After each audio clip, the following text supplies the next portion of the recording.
senjata adalah hal yang paling utama, dan yang paling banyak digunakan adalah pedang. Pedang pertama kali muncul pada zaman perunggu, ketika itu terbuat dari tembaga dan ditemukan di situs Harappa di Pakistan. Pedang abad pertengahan dibuat dari besi dan baja, dan sejak itu mulai diproduksi massal dan digunakan dalam pertempuran. Pedang dan penggunanya menjadi tersohor dan terus dikenang hingga saat ini. Dibumbui dengan kisah pertumpahan darah dan peperangan, pedang-pedang tersebut bahkan kini lebih dikenal dengan kisah mistisnya bercampur dengan fakta dan fiksi yang melatar belakanginya. Dan berikut, On The Spot merangkumnya ke dalam 7 pedang paling misterius dalam sejarah.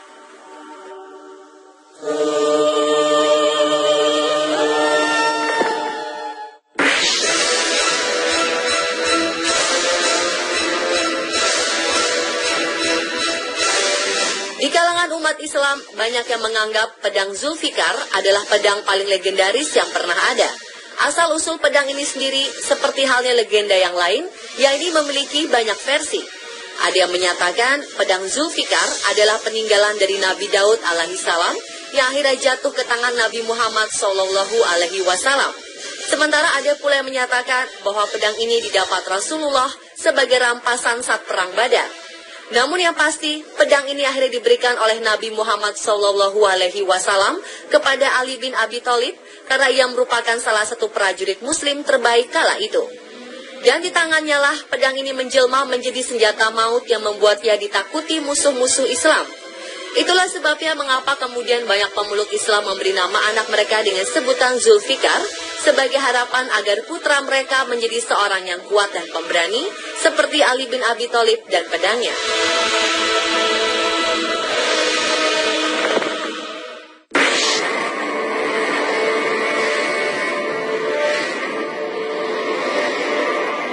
Pada tahun 1945, sebuah pedang misterius ditemukan di kuil Sisno no Kami. Pedang ini terbilang sangat aneh karena mempunyai 6 cabang di samping kanan kirinya dengan ujung yang dianggap sebagai cabang ketujuh. Pedang tersebut sudah dalam kondisi yang agak rusak, namun masih terbaca sebagian inskripsi yang tertulis di bilah pedang tersebut. Inskripsi selengkapnya memang masih menjadi bahan perdebatan hingga sekarang. Namun yang jelas, pedang tersebut adalah hadiah dari Raja Korea kepada Kaisar Jepang Jinggu dari masa Nihon Shoki. Hal ini sesuai dengan apa yang disebutkan dalam naskah-naskah kuno yang ditemukan di Tiongkok, Korea, dan Jepang. Para ilmuwan dari ketiga negara tersebut juga meyakini bahwa legenda pedang bercabang 7 yang dianggap memiliki kekuatan mistis milik Kaisar Jinggu ini memang benar adanya, walau masih menjadi perdebatan hingga saat ini.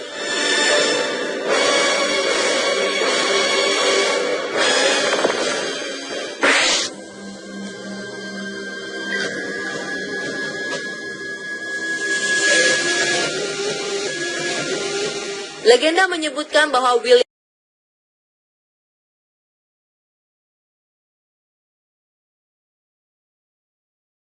Menurut legenda, orang naas yang diikuti William Wallace adalah Hugh de Cressingham, yaitu juru tagih pajak kerajaan Inggris yang dikalahkannya dalam perang Stirling Bridge ketika itu.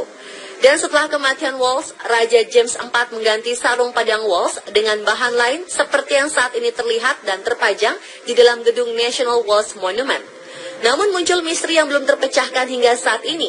Apakah Wallace benar-benar menggunakan kulit manusia sebagai sarung pedangnya? Ada perbedaan pendapat yang mendasar dalam hal ini. Sebagian menyatakan Wallace benar-benar melakukannya. Sementara sebagian lagi berpendapat bahwa rumor tersebut sengaja disebarkan oleh pihak kerajaan Inggris agar pahlawan Skotlandia tersebut terlihat sebagai seseorang yang liar dan kejam. Dan seperti juga banyak legenda lainnya, kebenarannya menjadi samar ditelan oleh waktu.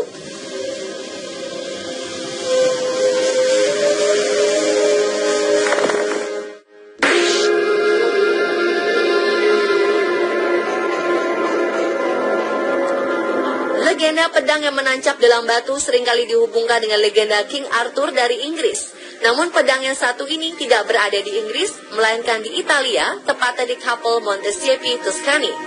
Diketahui orang yang menancapkan pedang itu adalah Galgano Guidotti yang lahir pada tahun 1148. Setelah menghabiskan masa mudanya menjadi seorang satria yang sering berperang kemana-mana, Galgano akhirnya pensiun sebagai seorang pertapa di dekat kota kelahirannya. Pedang yang selalu menemaninya di masa muda itu akhirnya ditancapkannya ke dalam sebuah batu. 1 tahun kemudian, Galgano meninggal dunia, dan menurut legenda, setelah kematiannya banyak orang berusaha mencuri pedang tersebut, namun semuanya gagal. Bahkan seorang pencuri harus kehilangan nyawa di mangsa binatang buas. Tulang belulang tangan pencuri tersebut hingga kini disimpan di samping pedang Galgano.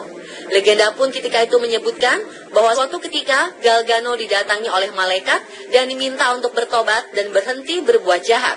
Galgano mengatakan bahwa bertobat baginya bagaikan membelah batu, lalu ia pun mencoba menancapkan pedangnya pada sebuah batu.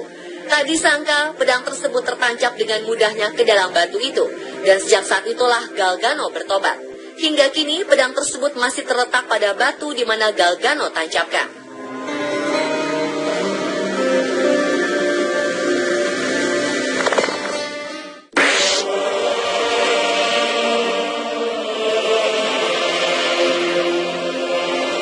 Masamune adalah seorang pembuat pedang dari Jepang yang dianggap sebagai salah satu yang paling hebat dalam sejarah.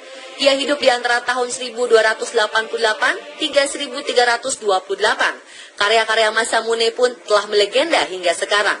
Pedang-pedang buatannya mempunyai reputasi tinggi dari segi kekuatan, ketajaman, dan dari segi artistik. Sayangnya, Masamune tidak selalu menandai karya-karyanya, sehingga sulit untuk mengidentifikasi semua karyanya itu. Namun, karya yang paling istimewa dari Masamune adalah sebuah pedang bernama Honjo Masamune. Pedang itu dianggap istimewa karena menjadi lambang shogun Jepang selama periode zaman Edo. Pemilik terakhir yang diketahui adalah Tokugawa Ieyasu, yang menyerahkan pedang ini bersama 14 senjata pusaka lain ke sebuah kantor polisi di Meijiro, Jepang pada Desember 1945. 1 bulan kemudian pedang itu diserahkan kepada tentara Amerika, dan sejak saat itu pedang tersebut hilang jejaknya. Pedang Honjo Masamune adalah salah satu artefak bersejarah paling penting yang hilang karena Perang Dunia II. Namun diketahui, kini setelah Jepang menyerah dalam Perang Dunia Kedua, pedang Masamune jatuh ke tangan tentara Amerika bernama Sersan Coldy Timor.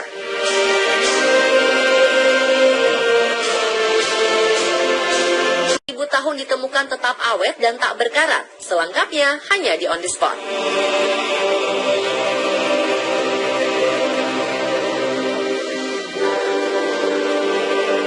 Bertemu dengan saya Juragan Uya di rumah Uya.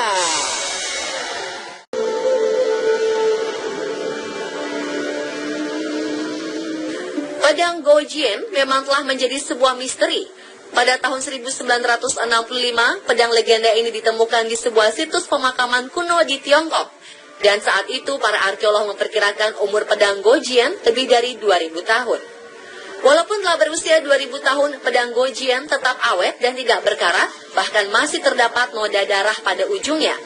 Diketahui pedang Gojien dahulu dimiliki oleh seorang raja pada dinasti Yue, Gojien, dan dipercaya sebagai pedang legendaris yang terdapat dalam kitab The Lost History of Yue. Menurut kitab tersebut, pedang Raja Gojien dibuat istimewa dengan mengerahkan kekuatan langit dan bumi. Saat ini pedang tersebut dikenal dengan sebutan The Bronze Sword of Gojien.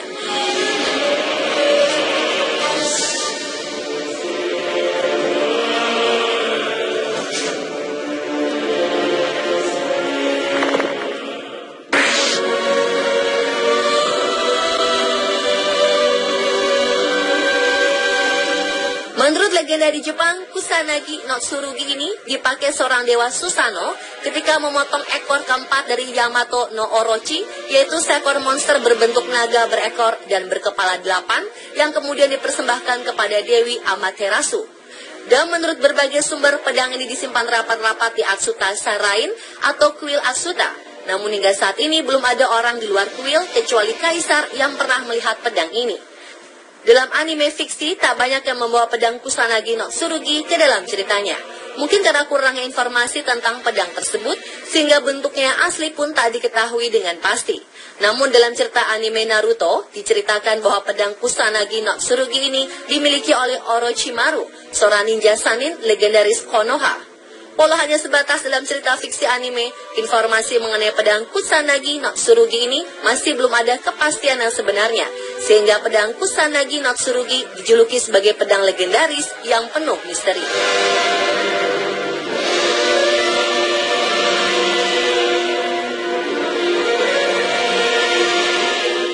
Siapa pemirsa ketujuh pedang paling misterius dalam sejarah versi on the spot?